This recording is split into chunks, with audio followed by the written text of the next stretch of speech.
अस्सलाम वालेकुम dear students. मैं हूं डॉक्टर हाफिज़ रफ़ीक और मैं आपको लिसन एंड स्पीक इंग्लिश के एक नए लेक्चर के साथ आपको अपने यूट्यूब चैनल वर्चुअलिंग पे खुश आमदीद कहता हूं।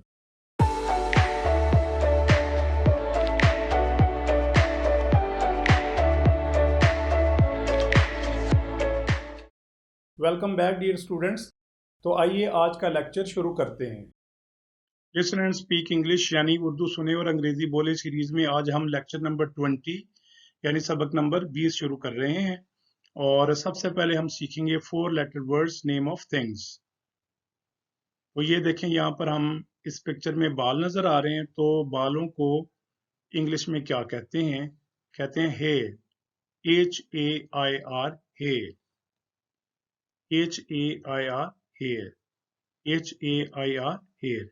चाहे वो मर्द के बाल हों, किसी जानवर के बाल हों या औरत के बाल हों, तो उसको हेयर ही बोलेंगे। ये देखें, यहाँ पर हमें ये सोना नजर आ रहा है। ये मुख्तलिफ डलियों की शक्ल में है, लेकिन सोने को हम क्या कहते हैं? GOLD, gold. Gold, gold. Next picture देखते हैं। नेक्स्ट पिक्चर है, ये हमें बड़ा पहाड़ जो होता है उसको माउंटेन कहते हैं, लेकिन अगर छोटा पहाड़ हो जिसको हम उर्दू में पहाड़ी कहते हैं, तो उसको हम कहते हैं हिल। HILL, हिल। हिल, हिल। नेक्स्ट पिक्चर देखते हैं। ये हमें एक रेती नजर आ रही है। ये एक औजार है जिसके जरिए से हम रगड़ के किसी चीज को पॉलिश भी कर सकते हैं, चमका भी सकते हैं, और उसके साथ जो फालतू चीज होती है उसको रगड़ के उतार भी सकते हैं। तो इसको हम कहते हैं, उर्दू में तो कहते हैं रेती, लेकिन इंग्लिश में इसको कहते हैं file. FILE, file. FILE, file. FILE, file. एक छोटे साइज की भी होती है जिससे हम नेल कटर से नाखून काट के और उनको मुलायम करते हैं हर तरफ से, और उनकी शेप को बेहतर करते हैं, वो भी फाइल ही होती है, उसको नेल फाइल कहते हैं। तो ये क्योंकि लोहे के लिए इस्तेमाल होती है, इसको कहते हैं आयरन फाइल, लेकिन ब्रिटिश आयरन नहीं कहते, वो कहते हैं आयरन फाइल। तो नेक्स्ट पिक्चर देखते हैं। तो ये आप देख रहे हैं कि आइसक्रीम है, लेकिन जिसमें ये रखी हुई है इसको कहते हैं कोन। इस शक्ल की कोई भी चीज होगी तो उसको हम कोन ही बोलेंगे। तो कैसे लिखते हैं? CONE, कोन। CONE, कोन। CONE, कोन। लेकिन ब्रिटिश या अमेरिकन इसको कहेंगे खोन। खोन, खोन। तो नेक्स्ट जरा हम देखते हैं। आज हमने जो वर्ड्स पढ़े हैं उसको बगैर पिक्चर के देखते हैं, और इसके सिंगुलर और प्लोरल भी पढ़ते हैं। 4 लेटर वर्ड्स लर्न टुडे। तो सबसे पहले हेयर, और इसका जो प्लोरल है वो भी हेयर है, यानी एक बाल को भी हेयर ही कहते हैं, और एक से ज्यादा बाल हो तो उसको भी हेयर कहते हैं। अमेरिकन या ब्रिटिश, इसका सिंगुलर और प्लोरल एक जैसा है। तो देखें, gold, golds. Hill, hills. File, files. Cone, cones या खोन, खोन्स। और इनकी तादाद या इनका नंबर कितना है? 10। तो नेक्स्ट हम पढ़ेंगे इंग्लिश वर्ब्स। तो स्पेशल फॉर्म जो इन्फिनेटिव है, काम को बयान करने के लिए इस्तेमाल होती है। तो इन्फिनेटिव में देखें आज के वर्ब्स कौन कौन से हैं। पहला है टू काउंट। टू काउंट का मतलब है गिनना। ब्रिटिश कहेंगे टू काउंट। और दूसरा है टू कट, काटना, वो कहेंगे टू कट। और तीसरा है टू डिग, खोदना, यानी जमीन खोदना या कोई और चीज भी खोदी जाए तो वो है dig. To count, to cut, to dig. अब इसकी 3 स्टैंडर्ड फॉर्म पढ़ते हैं हम। 3 forms of verb, V1, V2, V3। पहली है count, counted, counted. Count, counted, counted. Next cut से कट, कट, कट। यानी ये इसकी तीनों फॉर्म एक ही है। तो कट, कट, कट या कट, कट, कट, आप इसको पढ़ सकते हैं। नेक्स्ट है डिग। तो डिग की दूसरी फॉर्म है डग, और तीसरी भी है डग। तो एक दफा मैं दोबारा से पढ़ देता हूं इसको। Count, counted, counted. Cut, cut, cut. Dig, dug, dug. तो नेक्स्ट हम पढ़ते हैं नेगेटिव वर्ब्स, यानी वर्ब में वर्ब के साथ अगर किसी चीज को मना करना है तो वो कैसे करेंगे? पहले पॉजिटिव के साथ, फिर नेगेटिव के साथ। पॉजिटिव सेंटेंस में क्या होगा? काउंट। काउंट का मतलब है गिनो या गिनिए। कट का मतलब है काटो या काटिए। डिग का मतलब है खोदो या खोदिए। अब नेगेटिव सेंटेंस में कि मना करना है, अगर है काउंट के गिनो, और अगर कहना हो कि ना गिनो या मत गिनो तो कहेंगे डू नॉट काउंट। कट का मतलब है काटो या काटिए। मना करेंगे कैसे? डू नॉट कट, मत काटिए या ना काटो। डिग का मतलब है खोदो या खोदिए, तो डू नॉट डिग का मतलब है मत खोदो या मत खोदिए। अब जो इंग्लिश पीपल हैं वो शॉर्ट फॉर्म में कैसे कहेंगे इसको? डू नॉट काउंट को कहेंगे don't count, don't cut, don't dig. तो नेक्स्ट हम जो पढ़ने लगे हैं वो है टाइम रिलेटेड वर्ड्स, कि यानी टाइम के मुतल्लिक या वो कौन कौन से वर्ड्स इंग्लिश में यूज होते हैं, तो वो हम पढ़ेंगे। एक तो एग्जैक्ट वर्ड पढ़ेंगे, यानी बिल्कुल क्या वर्ड है, और दूसरा उसके साथ कुछ जो अजाफा है, यानी उसका इस्तेमाल कैसे करना है आपने फिक्रे में, इसको आपने जेहन में बिठा लेना है। यानी जो ब्रिटिश या अमेरिकन जैसे बोलते हैं हमने उसको फॉलो करना है या उनकी नकल करनी है। तो टाइम रिलेटेड वर्ड्स यानी वक्त से मुतलका जो अल्फाज हैं उनके बारे में हम पढ़ना चाहते हैं, और हम अपनी डेली लाइफ में, अपनी रोजमर्रा जिंदगी में इसको इस्तेमाल करते हैं। और देखें जरा वो कौन से है। पहले हम वर्ड लिख रहे हैं, और सबसे पहले है डे। डे का मतलब है दिन। दिन को इंग्लिश में कहते हैं डे। अब एक्सटेंशन का मतलब है इसको अजाफा, कि हम दिन के साथ कौन से वर्ड्स मिला के इस्तेमाल किया करेंगे। एट डे टाइम, यानी डे का मतलब है दिन, एट डे टाइम का मतलब है दिन के वक्त।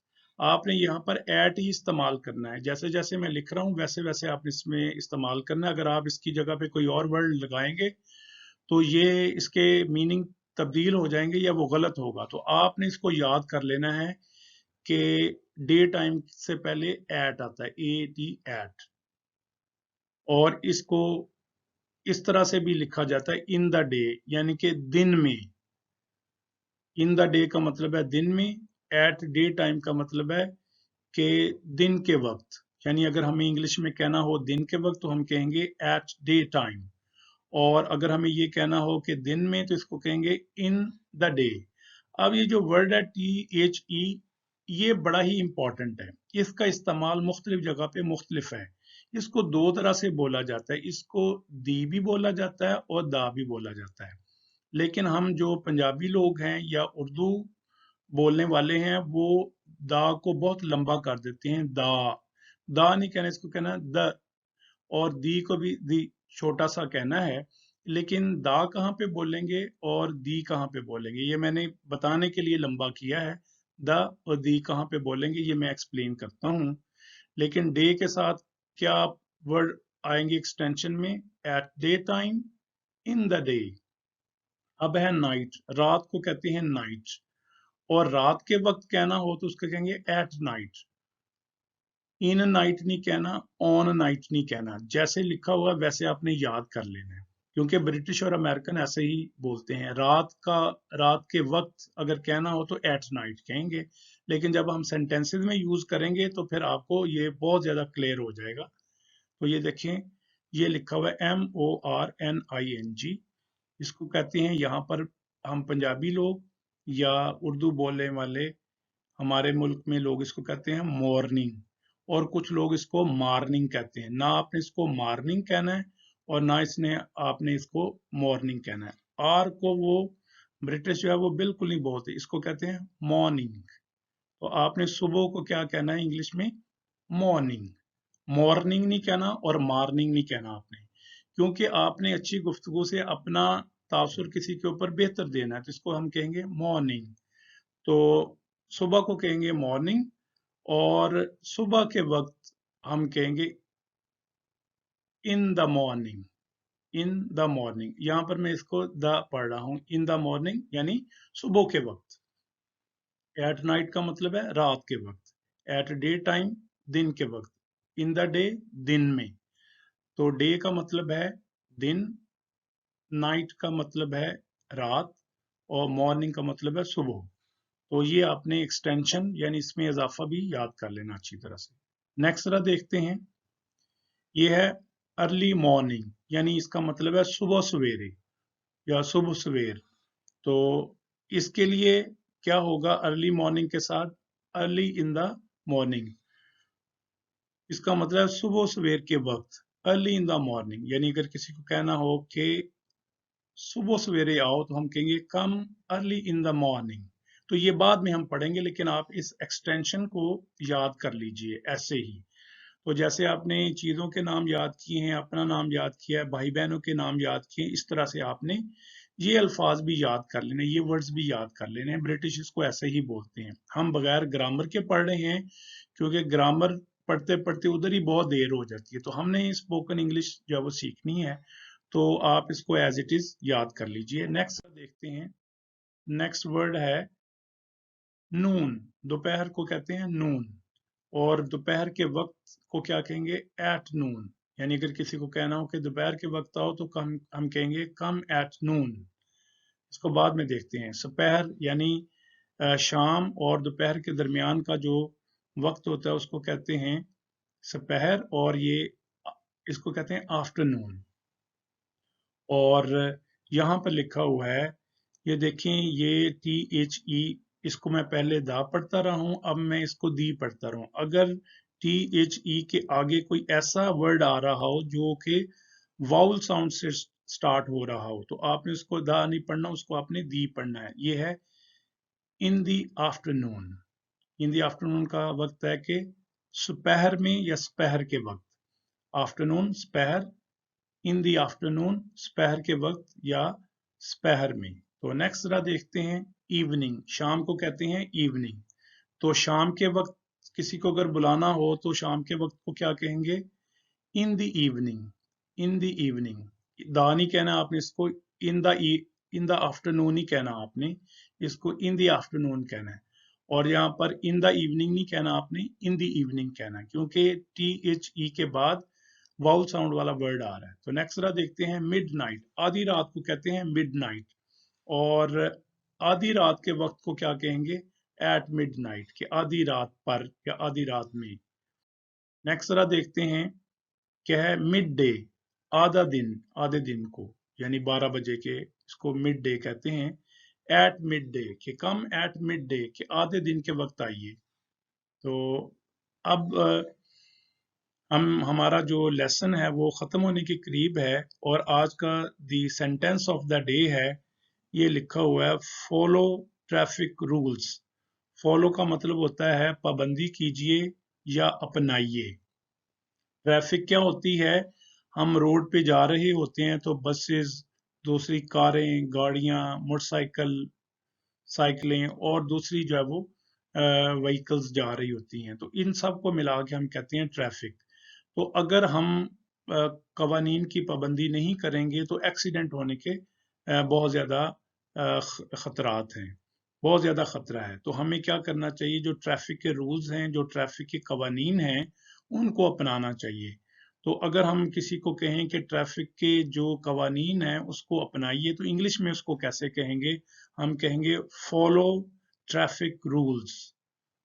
फॉलो का क्या मतलब है, अपनाइए, या पीछा कीजिए भी इसका मतलब होता है, लेकिन यहाँ पर हम इससे मुराद है कि अपनाइए। ट्रैफिक का मतलब है ट्रैफिक, रूल्स का मतलब है कवानीन। एक को हम कहेंगे रूल, और रूल का मतलब है कानून। तो इसको अपनी जुबान पे जो है वो चढ़ा लीजिए, follow traffic rules, follow traffic rules. तो आज के लेक्चर को इधर ही फिनिश करते हैं। नेक्स्ट टाइम, नेक्स्ट लेक्चर में आपसे दोबारा मुलाकात होगी। तो मेरी तरफ से आपको अल्लाह हाफिज। उम्मीद है आपको लेक्चर समझ में आया होगा, और अगर पसंद आए तो लाइक कीजिए, शेयर कीजिए, कमेंट कीजिए और मेरे चैनल को सब्सक्राइब कीजिए। Thank you.